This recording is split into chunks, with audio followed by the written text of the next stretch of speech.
అందరికీ నమస్తే, నేను మీ స్వాతి. ఫ్రెండ్స్, ఈరోజు వీడియోలో దొండకాయ ఫ్రైని ప్రిపేర్ చేశాను. నా స్టైల్లో నేను ఇలా ప్రిపేర్ చేస్తానండి. ఇంట్లో చాలా సింపుల్గా ఉంటుంది. ఒక బాయిల్డ్ ఎగ్ పెట్టుకొని తింటే సూపర్ టేస్టీగా ఉంటుంది. వేడి వేడి రైస్లో చాలా బాగుంటుంది. 10 నిమిషాల్లో మనము ఈ దొండకాయ ఫ్రైని ప్రిపేర్ చేసుకోవచ్చు.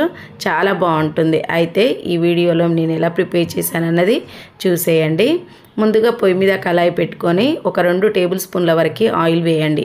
ఆయిల్ బాగా వేడయ్యాక 1 టేబుల్ స్పూన్ వరకు తాలింపు గింజలు వేసుకొని దోరగా ఫ్రై చేసుకున్న తర్వాత ఒక 2 పెద్ద సైజు ఉల్లిపాయలు తీసుకొని సన్నగా కట్ చేసి వేసి కలర్ మారేంత వరకు ఫ్రై చేయండి.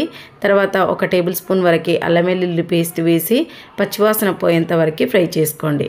తర్వాత 1 టీ స్పూన్ వరకు పసుపు వేసుకొని బాగా మిక్స్ చేసుకొని మనం సన్నగా కట్ చేసి పెట్టుకున్న దొండకాయ ముక్కలు మొత్తం వేసేసుకోండి. ఇక్కడ నేను 1/2 కేజీ దొండకాయలు, నాటు దొండకాయలు తీసుకున్నాను. లేతవి నాటు దొండకాయల కర్రీ చాలా బాగుంటుందండి.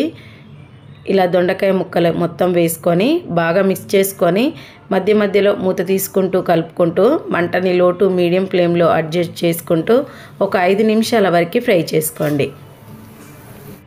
ఇలా 5 నిమిషాల తర్వాత ఒకసారి బాగా కలిపేసుకొని టేస్ట్కి సరిపడా సాల్ట్, కారం వేసుకోవచ్చు. ఇక్కడ నేను ఎండుమిర్చికి బదులు మీరు పచ్చిమిర్చి పేస్ట్ వేసుకున్న చాలా బాగుంటుందండి. ఇలా ఎండుమిర్చి కారం, 1/2 టేబుల్ స్పూను టేస్ట్కి సరిపడా సాల్ట్ వేసుకోండి. వేసుకొని బాగా మిక్స్ చేసుకొని కారం పచ్చివాసన పోయేంత వరకు ఫ్రై చేసుకున్నారంటే ఎంతో టేస్టీగా సింపుల్గా దొండకాయ ఫ్రై రెడీ అయిపోయినట్టే. మంటని లో ఫ్లేమ్లో ఉంచి ఒక 2 నిమిషాలు ఫ్రై చేసుకుంటే సరిపోతుంది.